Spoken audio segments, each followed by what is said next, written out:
Hello guys, welcome to the Passion series, and today we are doing the part 6 of chapter number 8, and I think this of the chapter is going very interesting because this is somehow filling that vacuum of clinical postings which we have missed during the COVID crisis. So if you remember, in the last session we were seeing this pic of the slit lamp. Okay, now we will be starting with the examination of the conjunctiva. To examine the conjunctiva, entire sac has to be seen. Okay, it is necessary to expose the palpebral conjunctiva and the fornices. You know, we have got three parts of the conjunctiva: the palpebral, then we have got bulbar, and then we have got the fornices. Okay, the lower fornix is easily exposed by drawing the lower lid down when the patient looks up. So you have to actually instruct the patient, ask the patient to look up, and you have to pull this lower lid down. Pouch kind of a thing is formed, and you are able to see this palpebral conjunctiva of the lower eyelid.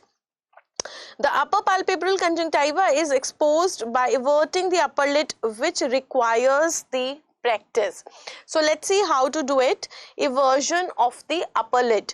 A probe or a finger is placed along the skin of the upper lid at the level of upper border of the tarsus, with the patient looking towards his feet. So when we want to evert the upper lid, we ask the patient to look downward, and with the help of pen refill or the earbud, we are able to evert it. I will show you the exact technique also.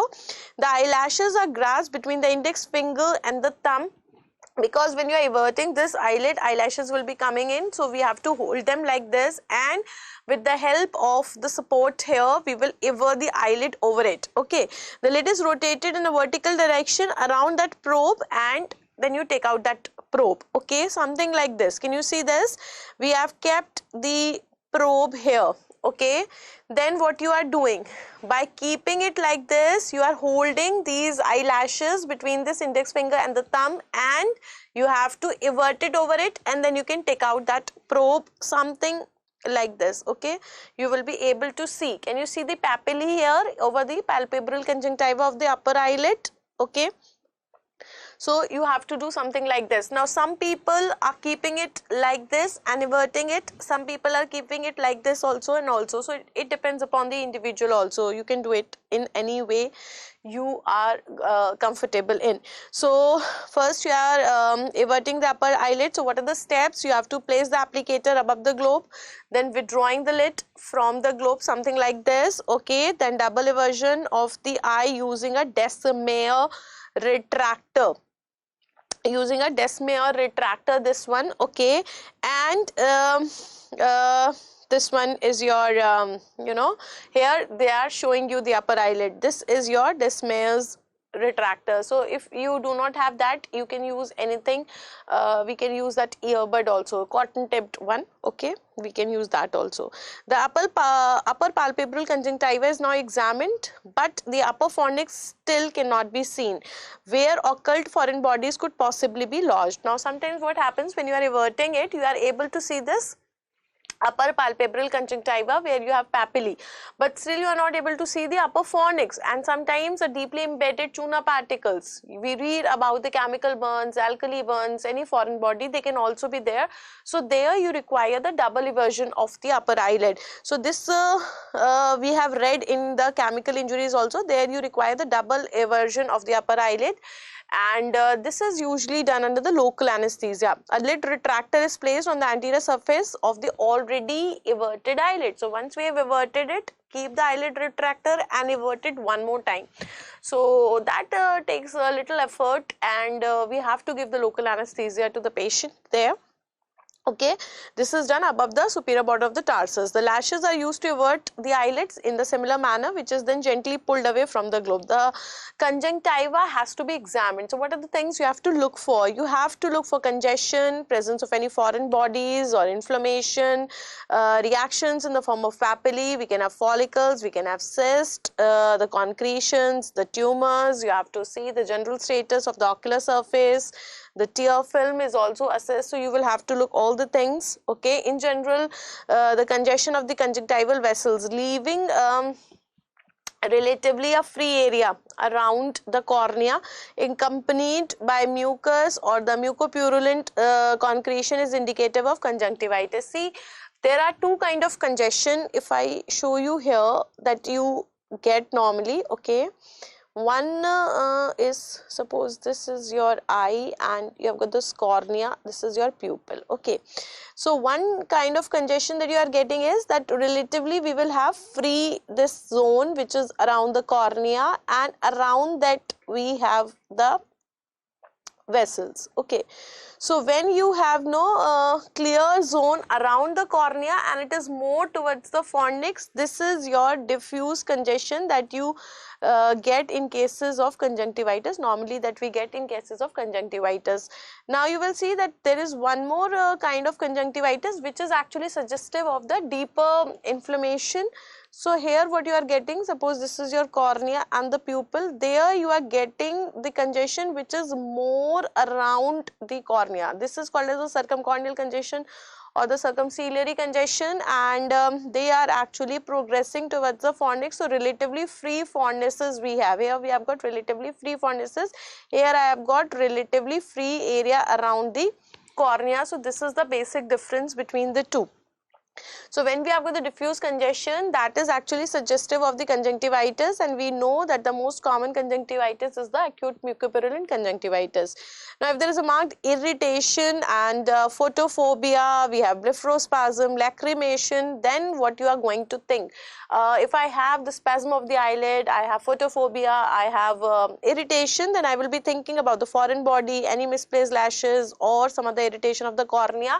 Then you can think, if you are getting a clinical case scenario, then what are the things you have to think about? Abrasion, erosions, ulcers and some form of keratitis. Now careful examination shows that in such disorders the vessels in the circumcorneal zone are bright red and that of the corneal loops are also dilated and visible. In the ciliary congestion, which is indicative of the inner eye, involvement of the other eye, the inflammation of the iris or the sclera. Here I have a dusky lilac tint due to the congestion of the deeper anterior ciliary vessels, that is called as the deep ciliary congestion or the circumciliary congestion, circumcorneal congestion. So that is always indicative of the deeper tissues involved, and that is much more severe in comparison to the diffuse congestion that is expected to be found in cases of conjunctivitis. As opposed to ciliary congestion, the conjunctival congestion will be reducing after the installation of vasoconstrictors like 10% phenylephrine. It will also be blenching with the direct pressure if I am blenching it with the help of a finger. So there are different techniques how we can actually differentiate whether it's just a superficial congestion or a diffuse congestion, or when it is a deeper ciliary injection. So one is that you will get a relatively free area around the cornea in cases of diffuse congestion, and you get the relatively free fornices in cases of circumcorneal congestion. Then second thing is that it will be blenching with 10% phenylephrine or the finger if it is superficial. If it is deeper, it won't. This type of conjunctival congestion, however, are frequently combined so that they cease to have special diagnostic importance, but most of the times they may be combined, so you will not be able to distinguish between the two. Then we come to the examination of the sclera. Examination of the sclera. Inspection of the sclera around the cornea may reveal the raised, congested and painless nodules of episcleritis. Now when we come to the examination of the sclera, we have got two things. One is your episclera and one is your sclera. Episclera is the superficial tissue which is lying over the sclera, okay, and you can have the episcleritis also, we can have scleritis also. In the scleritis I can have diffuse scleritis or I can have the nodular scleritis, I can have a nodule also. Deep scleritis is seen as a deep red almost dusky congestion with peripheral keratitis and uveitis. Now in contrast to the scleritis, episcleritis is usually a benign condition, not very painful, not very severe, but most of the time scleritis is much more severe. severe thing. Definite blue coloration of the circumcorneal sclera is pathological except in young children. Very, very important. If you are getting a bluish hue of the sclera around the cornea, then that is definitely pathological, except if it is seen in a very, very young children. Okay, it is most frequently seen in, it is seen as staphyloma, or we have scleral ectasias with herniation of the uveal tissue because of the weakness of the sclera after the healed scleritis or after the injury or increase intraocular pressure. So if you are getting an image where you are getting a bluish discoloration of the sclera all around the cornea, always think about these pathologies. Discoloration may also be due to the pigmentation. Slight duskiness around these points where the anterior ciliary vessels perforate the sclera is not uncommon. We can get slight pigmentation, but obviously it will not be associated with the other things. Okay, then pigmentation in this area either in conjunctiva or in sclera should be regarded with suspicion, indicative of melanosis also. Now you can, if it is a blackish discoloration, always think about the melanin pigment, and we have got pigmentations, melanosis, nevus in these areas too. Now if I talk about the staphylomatas, these are staphylomas. Staphylomas can also be called as staphylomatas. These are anterior, or they can be ciliary, they can be intercalary, equatorial or posterior. So we have got different kind of staphylomas. Staphylomas is actually the ectasia of outer coat of the eyeball. Outer coat of the eyeball means the cornea and the sclera, with the bulging of the inner tissues, and that uveal tissue is bulging, it is being seen through it, that is why it is giving a bluish hue. So what is the meaning of staphyloma? It is actually the bunch of grape like appearance. So if I am getting anterior bunch of grapes like appearance, this is anterior staphyloma. If I am getting it posteriorly, that is posterior staphyloma. Now if I talk about the structure of the eyeball, it is something like this. So I have an anterior portion, I have a posterior portion, and I have an equator also. So basically these staphylomas are named according to their location with respect to the equator. If it is anterior to the equator, it is anterior staphyloma. If it is posterior to the equator, it is posterior staphyloma. If it is exactly at the equator, it is equatorial. Then we have got something called as intercalary and the ciliary. So what is that ciliary region? See, this is your iris, we have the ciliary body, we have got the lens. Okay, these are the zonules here.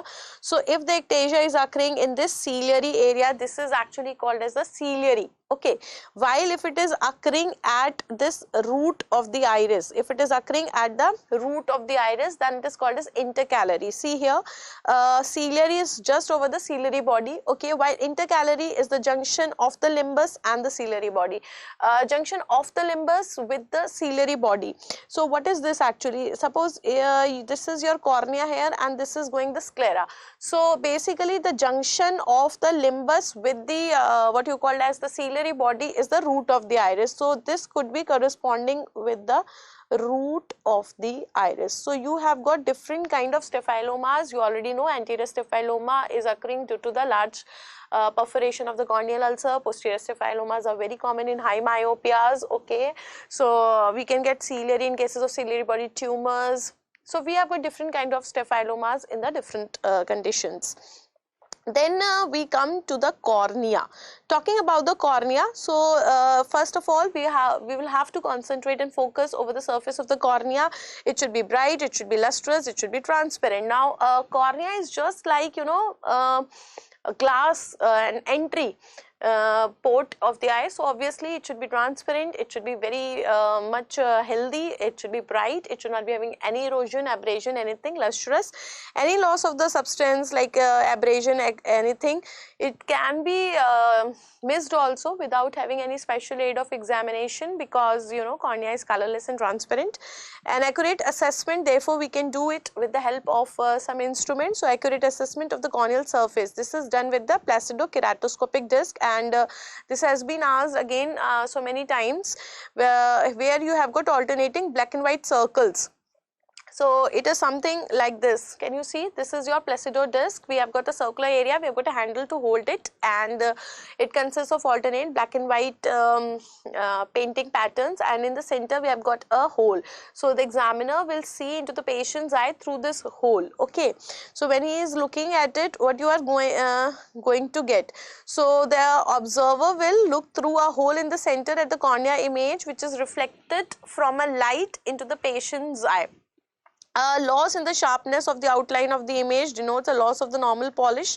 You can also see the irregularities. So if it is normal, you will get this kind of a pattern. If it is not normal, you can get this kind of a pattern. So different kind of patterns you can get in keratoconus also whenever you have you don't have the normal surface, or you have some disorders of the corneal surface. The image of the window of the cornea serves a similar purpose. So we are showing a light from behind the patient, so that it is going into the patient's eye, and then it is being projected over the patient's eye, which the observer will see through that hole. This is a very quick and easy method, easy to master also, where you can easily find out what are the difficulties and irregularities of the corneal surface.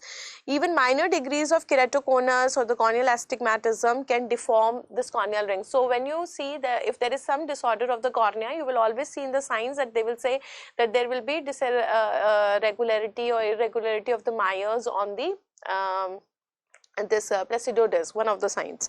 The image may be computerized. Okay, then another thing that you can use for the corneal surface is the corneal topography. This is more sophisticated method, computerized method of doing this assessment of the corneal surface, corneal topography, and that is also giving you objective record of the optical and anatomical conditions of the anterior corneal surface.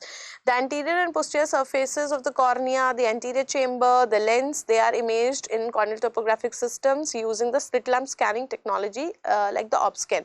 Now we have got certain things where we can see the other things also apart from the corneal surface. I can see the anterior chamber also, the lens also, okay, both anterior and posterior surface of the cornea. So I have to use something additional to this corneal topography. There I will be using the OpScan. Okay, then we come to this. This is your Pentacam. So you should know this, that this is actually a picture where you are doing the corneal topography, and these kind of pictures you are able to see there. Okay, when you get different kind of patterns, they will be showing different kind of irregularities on the corneal surface. Or all right, so this is there. So we have got Pentacam scan which they have shown.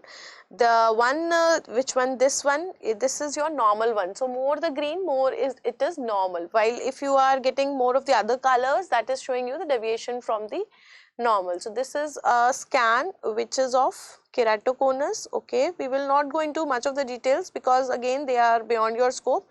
When you are getting more of colors, that is your irregularity, and if more the green, okay, then more it is normal.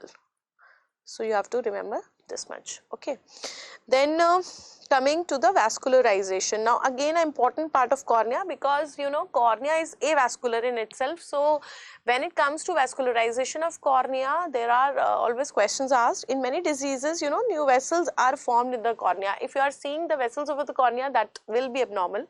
And exact knowledge of their position, whether they are superficial or deep, their distribution, that becomes important, because you know already that in these diseases I will have superficial vascularization, here I get deep vascularization, here it is general, localized, something like this. So degree and depth are like, for example, the degree and the depth of corneal vascularization, they are prognostic in keratoplasty. When we are doing the keratoplasty, you know that one of the most successful transplants in the this medicine is actually the eye donation, corneal transplantation.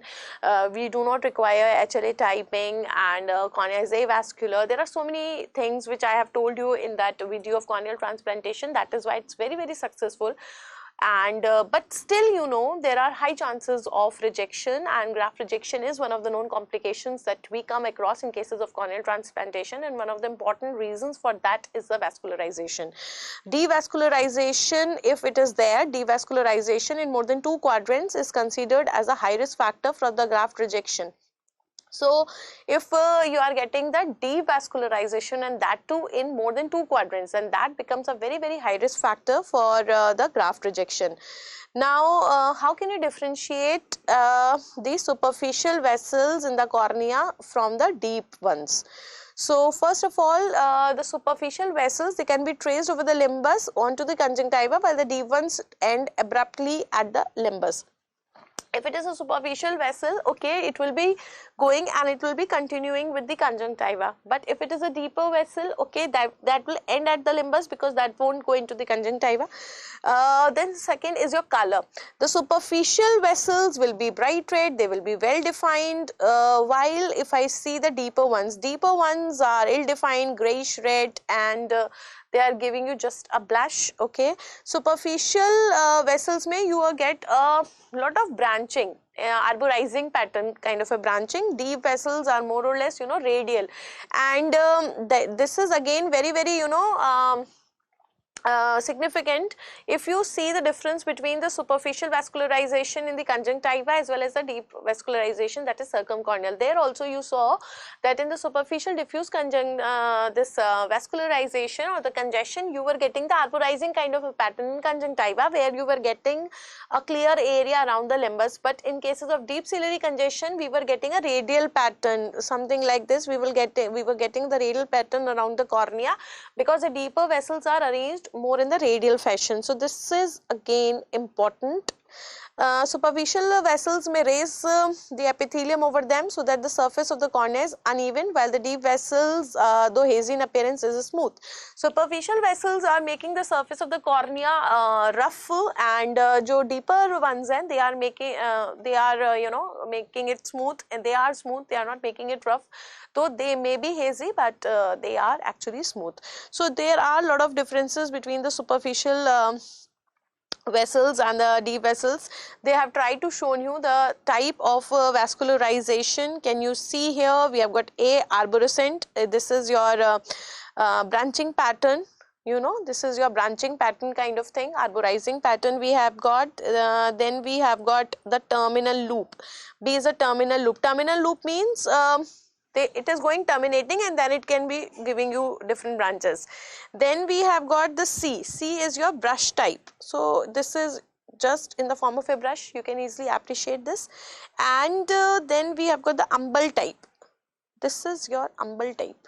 So you can easily see, I think the names are self-explanatory, so you can have different kind of vascularization that is there. Okay, and side by side they have also shown you the slit lamp pictures.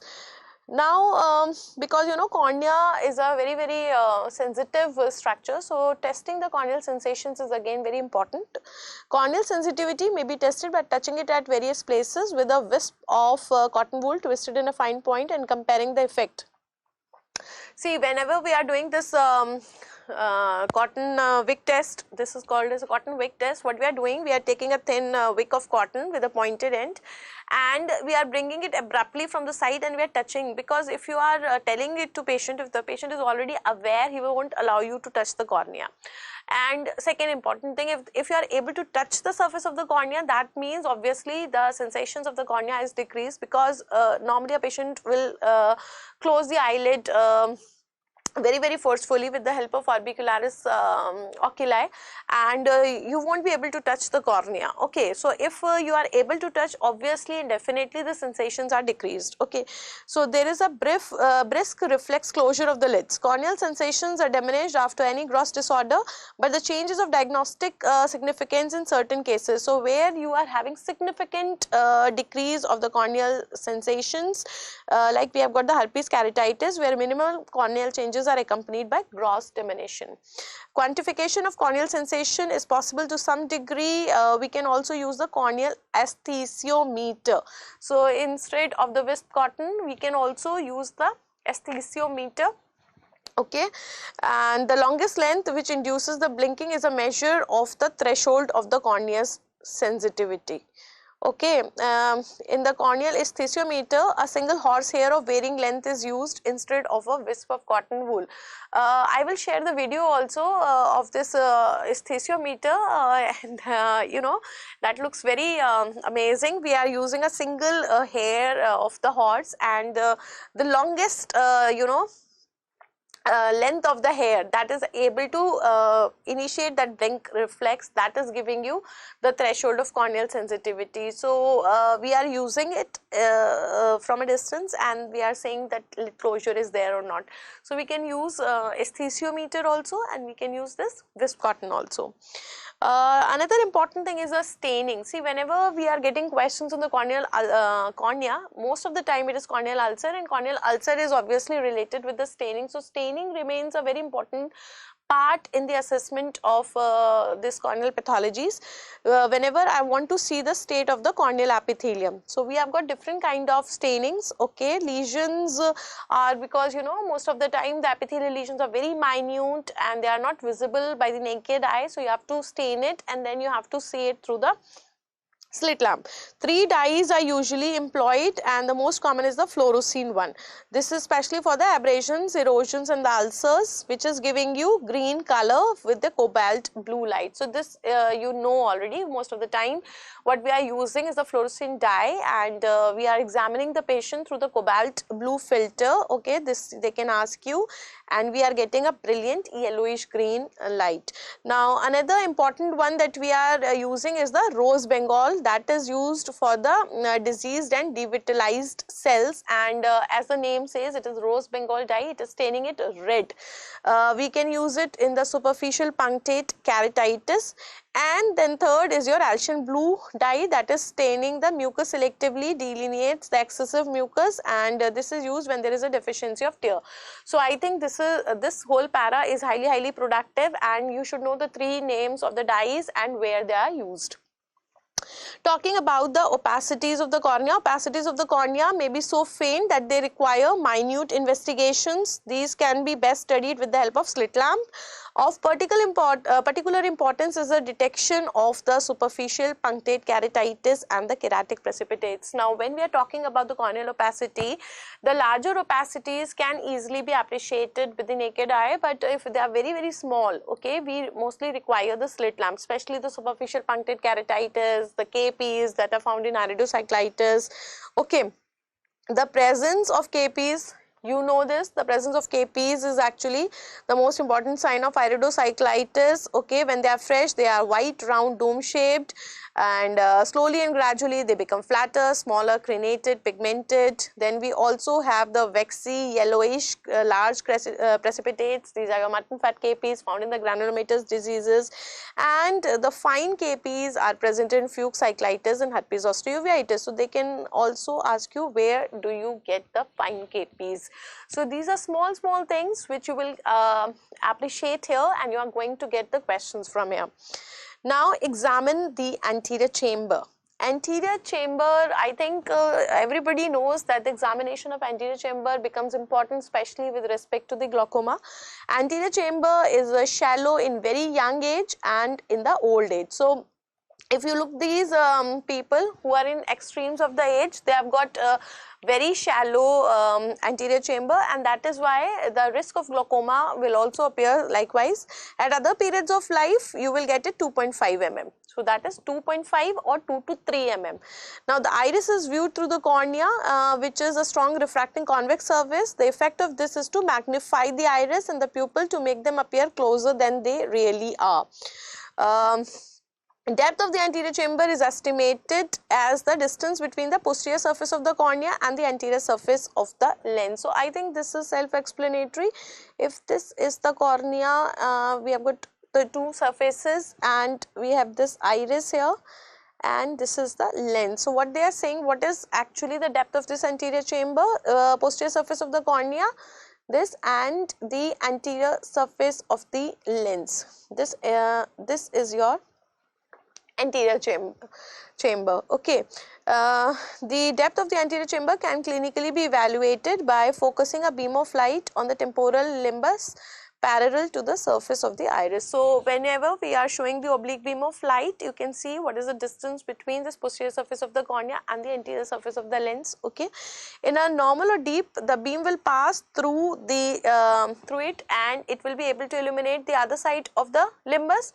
And in eyes with a shallow anterior chamber, there will be bowing forward of the iris. So there, what will happen, if I have got this very shallow. So in that condition it could be something like this. If there is a iris Bombay formation, so these rays are not able to pass, so I won't be able to see the other side limbus. Okay, a shadow will be observed on the middle half of the iris and the limbus, and we can compare it. See, we can compare it easily. Now what they are trying to say, see, we have shown the light here, okay, it has passed, and see both the areas are visible. But if I have very shallow one, then I could see that area, but I cannot see the other area. It is not able to go up to the opposite limbus. So that is the meaning of the oblique examination. Alright, the comparison of the depth of peripheral anterior chamber to the peripheral corneal thickness is used to determine the degree of shallowness of the anterior chamber in cases of the Van Herk method. Like you know, when we discuss about the parts of the anterior chamber, the angle of anterior chamber, we have got 5 structures. So in the Schaeffer's classification, we have got different grades, and the grading will be equivalent to the number of structures seen, if you remember. Now there is one more grading, this is called as the Van Herk method. In this method, we are actually denoting the depth of the anterior chamber in terms of the thickness of cornea. So the amount of you know, the depth of anterior chamber to the peripheral corneal thickness, that is actually means how much is the comparative one, the depth of the peripheral anterior chamber to the depth of the peripheral cornea. That will be helping you to assess what is the degree of shallowness of the anterior chamber. Optical section of the peripheral cornea and anterior chamber has to be made with the illumination, and the arms should be at 60 degrees to each other, and viewing arm is perpendicular to the cornea. The magnification that we are using here is 15. I think this detail is little extra for the UG people. If you are ophthalmology resident, I think you would be able to correlate with this. Now, if the anterior chamber depth is equal to or less than the quarter of the thickness of the cornea, then the angle closure is possible. What they are saying is anterior chamber depth. Okay, the depth of anterior chamber is equal to or less than. Okay, if it is equal to or less than half of the corneal thickness. So if it is that much less, that it is not even half of the corneal thickness, then this can be liable to the closure. So it's an important thing. And if the anterior chamber is more than half of the corneal thickness, okay, on the other hand, if it is more than the corneal thickness, it is unlikely. Now this is an approximate subjective measurement. The anterior chamber can be measured optically also by the pachymetry attachment of a slit lamp or any other imaging system. Opscan 2, we have the anterior segment OCT, we have got the Pantacams. So this is your, you know, rough estimate what we were doing, Van Herk method, where we are comparing the depth of the anterior chamber with the thickness of the cornea in the periphery. But we have got the direct systems also available where you can assess the depth of anterior chamber. We have got the pachymetries. Yes, I know pachymetry is for the thickness of the cornea. So there you can comparing. So we have got a pachymetry attachment of a slit lamp, and there you can compare both. Okay, then you have got Opscan 2, then we have got the anterior segment OCT. OCT, I think you know, जैसे कि OCT is used for the posterior segment to see the contour of the different retinal layers. Likewise, I can use it for the anterior segment also, and then we have got the Pantacam. So all these things can be used for your depth of anterior chamber. All right. So here see the Van Herk method. Here you are comparing. Okay, can you see the two things? So this is the rough method on seeing whether you are able to see it as a half or 1/4, equal to 1/4, less than 1/4, less than half. You are able to compare both the things. Okay, the anterior chamber is obviously, it will be shallow in cases of angle closure glaucoma. It is unequal in depth in different parts. Now where you are getting unequal anterior chamber depth, unequal means it is irregular. So irregular you are going to get in the iridocyclitis. On the other hand, if it is bowing forward, forward means ballooning of the iris towards the cornea, that will be your iris Bombay formation. So you are it is bowed forward in iris Bombay formation. Then it can be funnel shaped also. Funnel shape mein what is happening, the center is the deepest and periphery is shallow. So you have got different kind of shapes according to the different diseases. Okay, subluxation of the lens is there. So if there is a tilting of lens on one side, to one side it will become deeper, another side it becomes shallow. A similar deepening can also be seen due to the angle recession. Angle recession means when trauma, especially the blunt trauma, leads to the tear of the ciliary body at the root of the iris, where the circular fibers and the longitudinal fibers, they are separated. So there is a widening of the angle. So that is your angle recession. So there also you can get the deepening. In inflammatory conditions of the uveal tract, if I talk about the inflammatory conditions, the permeability of the vessels is increased, and you are getting the proteins and the floating cells. So you will get the aqueous flare. You know, aqueous flare is the first sign of iridocyclitis. So that is also there, and you are able to name them.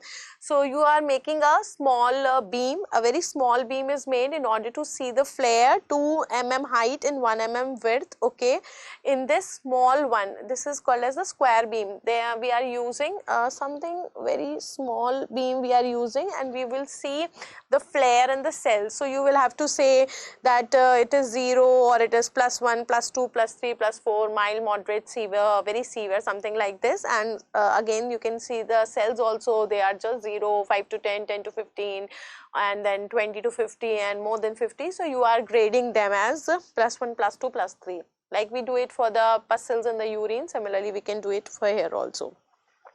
So what are the different contents that you can see in the anterior chamber?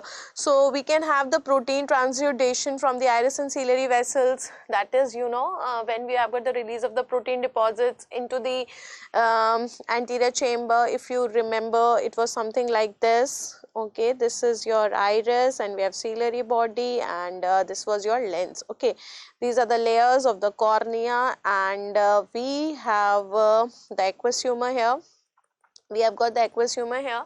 So if the inflammatory cells are released and the protein deposits are released, they will go and they will be depositing at the back surface of the cornea. So while they are doing so, they are also getting released in the aqueous humor, and you know, aqueous humor has to be transparent, water-like consistency, and these protein deposits will cause turbidity. They will be causing the turbidity or haziness in the aqueous humor. This is actually called as aqueous flare, which may be visible on the slit lamp when you are viewing the beam, which is very, very small, just 2 into 1 mm. Can you see? We are making a very, very small beam in order to appreciate the cells and the flare. If you are able to see, can you see this area? Yes. All right. So it is graded, as I told you, +1, +2, +3, +4, and we can have similarly the floating cells also. The floating cells is your aqueous cells. These are the inflammatory cells, and again recorded in the same beam, 2 mm by 1 mm. And again we can say +1, +2, +3, +4 and +5 and so on. The posterior surface of the cornea will also be seen mostly for the keratic precipitates. If you remember, on the posterior surface of the cornea, we can get deposits in the triangular fashion. Okay, and this triangle will be having actually the base down. In always the base down triangular fashion we are going to get. This is called as what? This is called as the Art's triangle. In base down triangular fashion, and this is called as Art's triangle. Now why always the base is down? Due to gravity, more of deposits will be present on the inferior side. This is called as the Art's triangle. Then we can have the hypopyon. What is hypopyon? Hypopyon means pus in the anterior chamber. Hypo means down and pyon means pus. So we will have the pus in the anterior chamber. This we are going to get in the corneal ulcers. We are going to get in iridocyclitis. Do you remember the dangerous hypopyons? Please write it in the comment section. Where do you get the most dangerous hypopyons? Most dangerous hypopyons you get where? And what is hypopyon corneal ulcer? Which bacteria is responsible for hypopyon corneal ulcer? Second question is this. Okay, then hyphema. What is hyphema? Hyphema is the blood in the anterior chamber. And what is the most common source of bleeding in cases of traumatic hyphema? So you have to tell these questions. You have to tell where do you get the most dangerous hypopyon, and then you have to tell me that what is hypopyon corneal ulcer. Then you have to tell me what is the most common source of bleeding in cases of traumatic hyphema. This is homework for you. And sometimes you also get the microphyllary in the anterior chambers with the onchocerciasis. So you know, it depends upon the relative history of the patient, that what are the things you are mainly focusing on. Likewise, we can also do the examination of the iris. Look at the color of the iris, look at the structure of the iris. What is the normal color of the iris?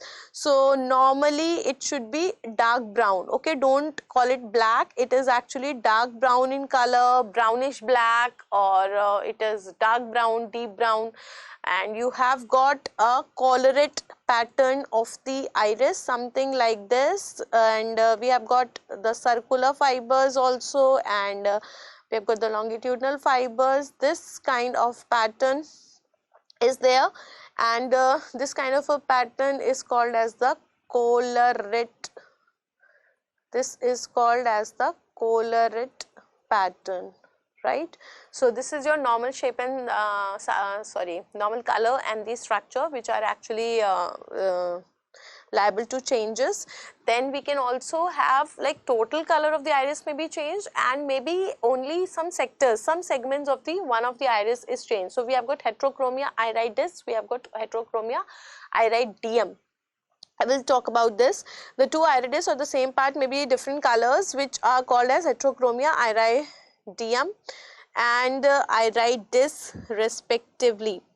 Now there is a lot of confusion in this, because Parsons says different thing and Khurana says different thing. Okay, now in order to stop that confusion, we have heterochromia iridis and we have got heterochromia iridium. Okay, so S for the single, so this is your single iris. When you have got different colors in the single iris, this is iridis. M for multiple, M for multiple. So when you have got one iris different from the other iris, this is your iridium. So don't get confused, and moreover it is not very significant now, because we are using these terms interchangeably also. Okay, so it's not very strict. A dull iris with the ill-defined pattern and muddiness of the iris. So muddy iris is very suggestive of the iridocyclitis. Okay, acute angle closure glaucoma, herpes zoster, we always get the changes in the color of the iris. Then another important thing is the tremulousness of the iris. This is called as iridodonesis. Iridodonesis, you are, if you remember, we have studied this in cases of the sclerotic type of hypermature cataract. Now what happens, suppose this is your cornea and this is your iris. Okay, we have this ciliary body, lens was there, capsule was also there, and it was holded by the ciliary zonules. Now if this lens get disintegrated, okay, lens has disintegrated, we are left with just a small one and with the shrinkage of the capsule also. So there is a shrinkage of the capsule. Now why it is taking place? When we have got the sclerotic type of the hypermature senile cataract, there is actually cortical disintegration, whole of the fluid goes out, you are left with the what you called as the atrophic lens. You are left with the atrophic lens, with the shrinkage of the capsule, and due to this the zonules get degenerated, something like this. There is a degeneration of the zonules. So the zonules are not able to do its work properly, it is not able to hold the lens at its proper position. So what will happen? This will lead to two things. Now we have the phacodonesis, and we also have the iridodonesis. We have phacodonesis and we have iridodonesis. Now you have to understand the word donesis. Donesis means we have got shivering or we have got trembling. So if there is a trembling of phaco means lens, this is your phacodonesis, there will be subluxation of the lens. So there will be subluxation of the lens will be moving, and what is the main difference between the subluxation and the displacement? When we have got the partial displacement, that is all, that is subluxation. So here the lens is not totally displaced, but it is moving to and fro. So it can go in the anterior segment, it can go in the posterior segment. This is your subluxation. But if you have completely displaced your lens from its position, it has fallen up into the vitreous cavity, then it is your displacement. Then second thing is that on the other hand, these ciliary zonules are also getting attached to this root of the iris. So somehow this iris is also, you know, weakened. So we have got the tremulousness in the iris also, that is actually called as iridodonesis.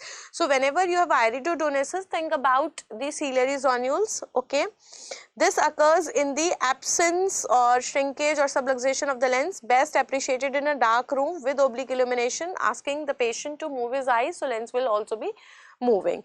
Then you have got freckles. Freckles are actually the darkly pigmented spots that you get in the iris, okay. And then you also have the brush field spots. Do you remember brush field spots? I have shown you the pic also in the classes. Brush field spots is found in the Down syndrome. Then you have got the Lish nodules. These are the hematomas that you get in neurofibromatosis. Now if you have some difficulty in identifying them, I'll try to make a small video in ophthalmology at a glance about these spots, where we'll be talking about how to identify these spots. Then you have got two kind of iris nodules. One is your Coype nodules, another is your Busacca nodules. Coype nodules are found at the pupillary margin, while the base of the iris, B for base and B for Busacca. So that will be your Busacca nodules. Towards the mid periphery or the base of the iris, you get the Busacca nodules, okay. Then muddy iris, we have irregular pupil, we have amniotic pupil, we have got irregular anterior chamber depth. All these things are very, very suggestive of uveitis.